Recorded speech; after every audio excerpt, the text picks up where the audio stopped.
Hey guys, welcome to part 12. This is going to be a little bit of a shorter one, but I still hope we're going to pack some high yield punches in here, alright? So I promised last time we'd talk about microscopic colitis, and that's definitely on my list for today, and we'll start off with that, alright? So microscopic colitis, it's an inflammatory colitis. It's characterized by not being able to see it on colonoscopy. You have to really biopsy that tissue. You'll see the collagenous lymphocytic changes on biopsy. You won't see it grossly on appearance like you would with Crohn's or ulcerative colitis, okay? So microscopic colitis is invisible. You'll usually see this disease in women over the age of 60 or around the age of 60. So older women are the prime demographic for this. That's going to be the patient on the test, okay? And the patient's also going to present with chronic diarrhea, greater than 4 weeks, some weight loss, abdominal pain maybe, and when you do the colonoscopy, you won't see anything. So that's why it's important to get the biopsies. All right, grossly, you won't see anything on colonoscopy. All right, another key important thing to notice here, right? After you do the biopsy, how do you treat? So treatment of microscopic colitis, you have to stop NSAIDs because they can be a trigger. A symptomatic therapy you can do with loperamide for mild diarrhea and steroids. So important things for microscopic to remember are stopping the NSAIDs because they're a trigger. Okay. Other than that, it's going to be an elderly woman with lymphocytic and collagenous changes on the biopsy sample. So those are the important things to note there. All right. Next, I want to talk about FAP. Colonic polyps are pretty high yield on the exam. GI topics in general. So familial Adamnomacious polyposis. This is an autosomal dominant disease with an APC gene mutation on chromosome 5. And the important thing here is that these polyps are not one or two. These are hundreds of polyps, okay? And it's a pretty rare disease, and it's a pretty rare cause of colorectal cancer, but nonetheless, it's very striking, so the test wants us to know about it. Initially, you're going to be pretty much asymptomatic until you start having blood in stools, altered bowel habits, but for a good amount of time while these polyps are maturing, developing, potentially turning cancerous, you're going to be asymptomatic. But the interesting thing here also is that you don't need full colonoscopy to see these polyps. These are usually start out, or they're pretty localized in the later part of the colon, so even sigmoidoscopy will definitely pick them up. So either or, whichever you want to do for diagnosis is okay. Colonoscopy is more thorough though because it goes through the whole colon. And how do you treat? So treating this, you do need to do prophylactic colectomy because 100% of the time this is going to turn out to be full-blown colon cancer, right?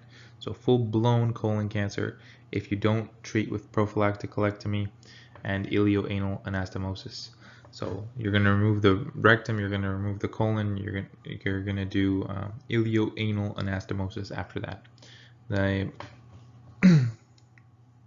The prevention for this is also pretty interesting because you should do screening in these people every 10 years if they have a known family history.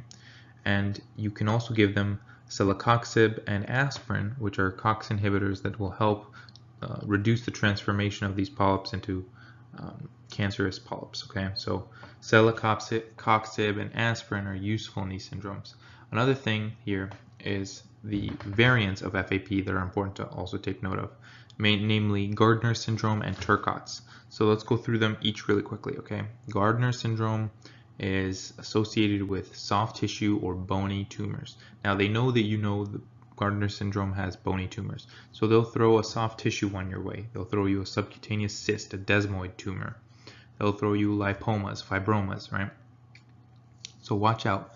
Any kind of tumor that's also in a question stem where you have a person with colonic polyps, suspect Gardner's, right? Unless it's a brain tumor, then you're going to Turcotte's. But double tumors, look for Gardner's, okay?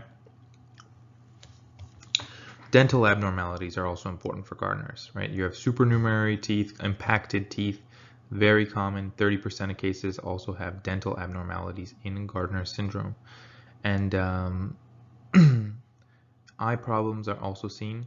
You have hypertrophy of the retinal pigment epithelium in these cases, so watch out for vision, watch out for teeth. and watch out for soft tissue tumors in these cases. Okay, those are the important things to remember. APC gene mutation. Turcotte syndrome is also interesting because it's associated not just with FAP, but it's also associated with Lynch syndrome. So two things can cause Turcottes or are related to Turcottes. These are not all related syndromes, okay? Lynch syndrome is a mismatch repair problem. FAP is an APC mutation problem, okay? These are different problems that both result in Turcotte syndrome, where you have malignant brain tumors. And these are either gliomas or medulloblastomas. Now, the type of brain tumor will link you into what etiology it came from. So if it's a medulloblastoma, you're associating it with FAP. And if it's a glioma, like, for example, there's a bunch of different kinds of gliomas, like oligodendrogliomas, astrocytomas, ependymomas.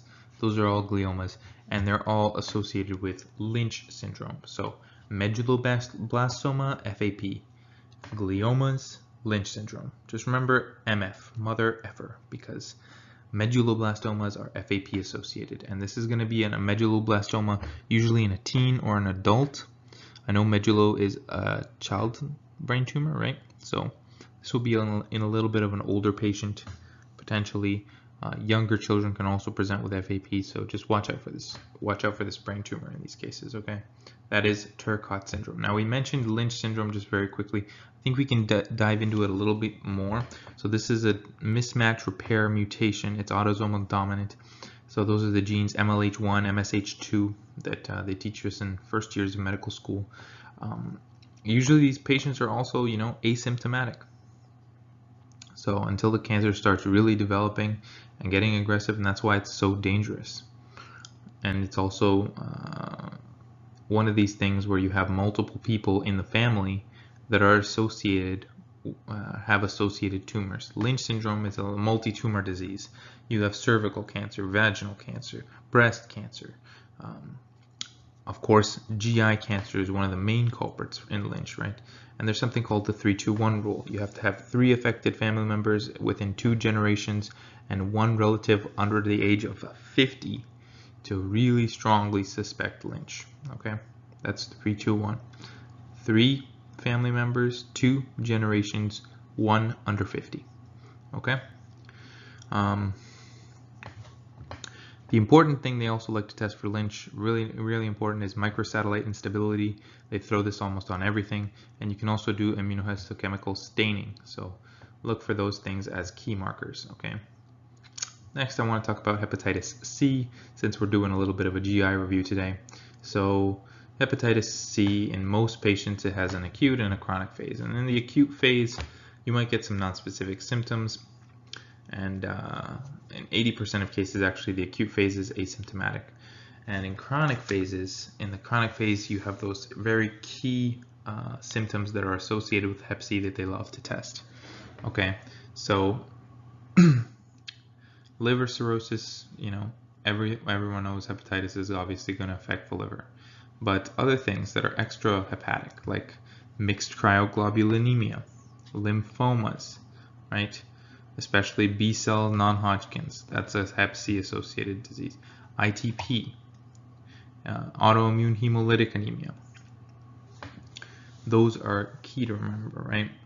Membranoproliferative glomerulonephritis and membranous glomerulonephritis. So both nephritic and nephrotic can have hepatitis C associations, right? If it's membrano, it's Hep C. All right, membranoproliferative membranous, Hep C. You can have porphyria associated with Hep C. Porphyria cutaneata is a classic association. Lichen planus, even diabetes, autoimmune thyroiditis are also Hep C associated diseases. Okay, so watch out for the key associations. And the ones they love to test are cryoglobulinemia of the mixed type and membranoproliferative. Those are the 2 ones I would really remember. ITP, hemolytic anemia, that's autoimmune, and porphyria cutaneata are also some good ones that I've seen pop up on tests time to time. Okay, so diagnosis of Hep C is really viral diagnosis at its core. It's ELISA, then PCR, and then you also want to run liver function tests after that. So even with things like HIV, you also do ELISA, then you do Western blot. So ELISA is a key diagnostic factor here, which is it's one of the standard immunoassays for viral infections. Okay, so ELISA, then PCR for hepatitis C. This is a disease that affects multiple systems, right? So you really need to treat it as soon as you can. So there's antiretrovirals specific for Hep C, and there's different treatment regimens for this. Okay, so chronic Hep C is also always treated with multi-drugs, so multiple drugs in the approach. So really you have a combination of 2 direct-acting antivirals, and these are going to be things like ladisipavir, subfosfavir, and valpatisvir, and they all target different genotypes. So it's important that you do a genotypic analysis of your hepatitis C before you jump into the treatment, because some of these are only effective against certain genotypes. So namely, ladisipavir and subfosfavir are effective against 1, 4, 5, and 6, and subfosfavir and valpatisvir are effective against all the genotypes. So these are nucleoside polymerase inhibitors. So NS5Bs they're called, so at least subfosfavir is. Ladisipavir is a non-nucleoside polymerase inhibitor. So these are all really polymerase inhibitors. They inhibit the viral RNA polymerase, okay, and they prevent gene replication for the virus.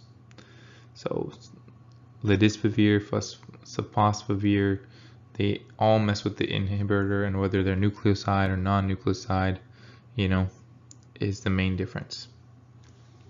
Okay. So there's also vaccines for hepatitis A and B, but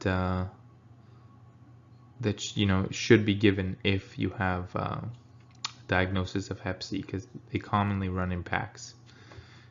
Interferon and ribavirin are associated with severe adverse effects and teratogenicity, so the use of interferon and ribavirin in treating Hep C is not as common because of the side effects.